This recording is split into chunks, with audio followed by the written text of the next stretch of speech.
સંપૂર્ણ આયોજન કરીએ છીએ? કોઈ પણ ફાળો લીધા વગર અમે સંપૂર્ણ આયોજન કરીએ છીએ. પણ બેનર અમે લગાડતા નથી, કોઈ અમારે રાજકારણનો કોઈનો ટેકો નથી. અમે અમારા ખુદ અમારું ગ્રુપ જે છે 100 જણાનું, તે કમસે કમ મહિનાની અંદર 1,000 રૂપિયા આપતા હોય, કોઈ 2,000 રૂપિયા આપતા હોય, દર મહિને દર વીકે એવી રીતે અમે જમા કરી છીએ અને આવતા વર્ષ માટે વાપરી છીએ.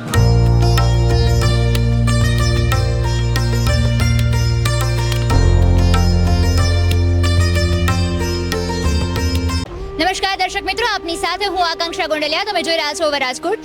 હવે રાજકોટની ટીમ આજે સુંદર મજાના આયોજન ખાતે પહોંચી છે. આમ તો ગણેશ ચતુર્થીની શરૂઆત થઈ ગઈ છે. રંગીલું રાજકોટ છે, તેમ આમ તો બધા ઉત્સવ ખૂબ ઉત્સાહ સાથે ઉજવતા હોઈએ છે. ગણેશ ચતુર્થીની ખૂબ સુંદર શરૂઆત કરીને બાપાને ધામધૂમથી આપણે લાવ્યા છીએ.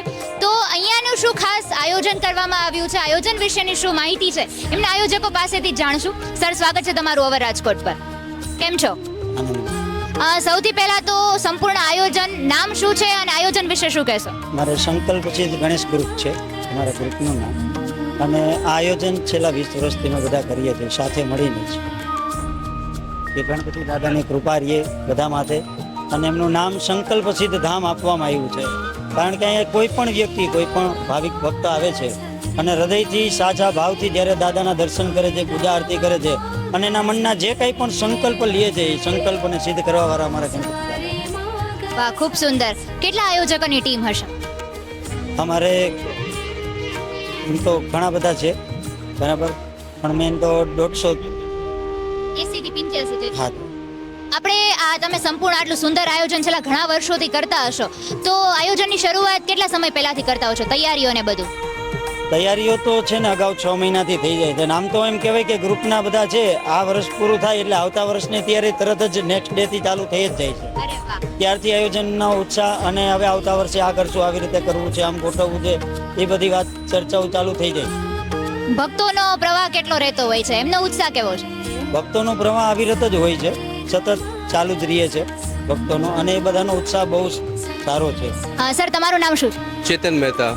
ચેતનભાઈ, તમે શું કહેશો આયોજન વિશે?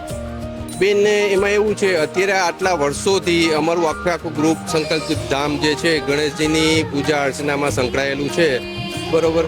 અને આટલા વર્ષોથી અમે એક વર્ષ પૂરું થાય ને બીજા વર્ષની તૈયારી સ્ટાર્ટ કરી દઈએ છીએ. કોઈ પણની સાથે અમે ક્યાંય પણ હાથ લાંબો કરતા નથી.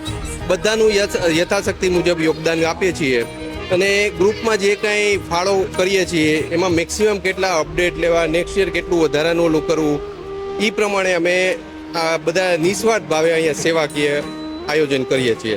કોઈ પણ ફાળો લીધા વગર આપણે સંપૂર્ણ આયોજન કરીએ છીએ? કોઈ પણ ફાળો લીધા વગર અમે સંપૂર્ણ આયોજન કરીએ છીએ.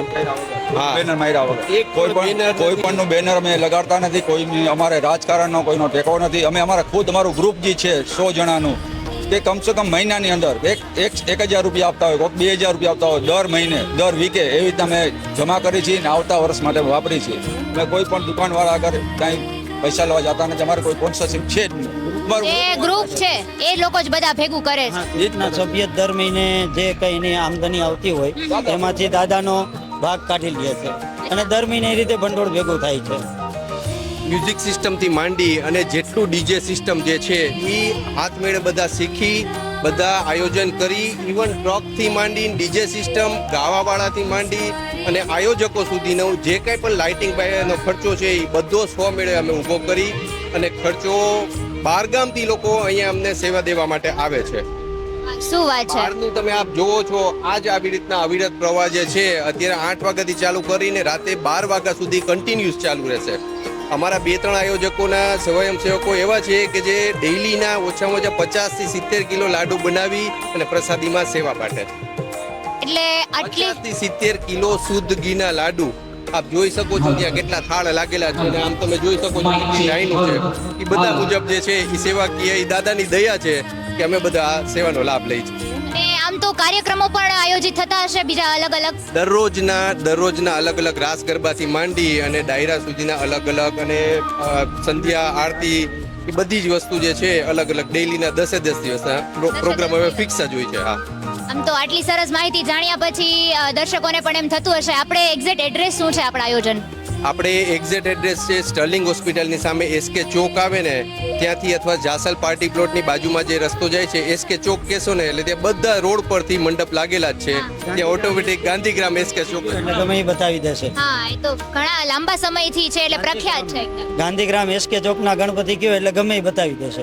આમ તો સંપૂર્ણ ટીમ હાજર છે. સંપૂર્ણ ટીમ વતી દર્શકોને ભક્તોને કોઈ એવો સંદેશો આપવા માંગો છો? બસ બેન, આ ભક્તિમય વાતાવરણ છે અને આ એક બધાને આસ્થાનું પ્રતીક છે, આપણા હિન્દુ ધર્મનું પ્રતીક છે. એ ગણપતિ ઉત્સવ અમે ઉજવીએ છીએ. વાહ, ખૂબ ખૂબ આભાર. એકવાર તમે લોકો ગણપતિ બાપ્પા મોરયા. ખૂબ ખૂબ આભાર.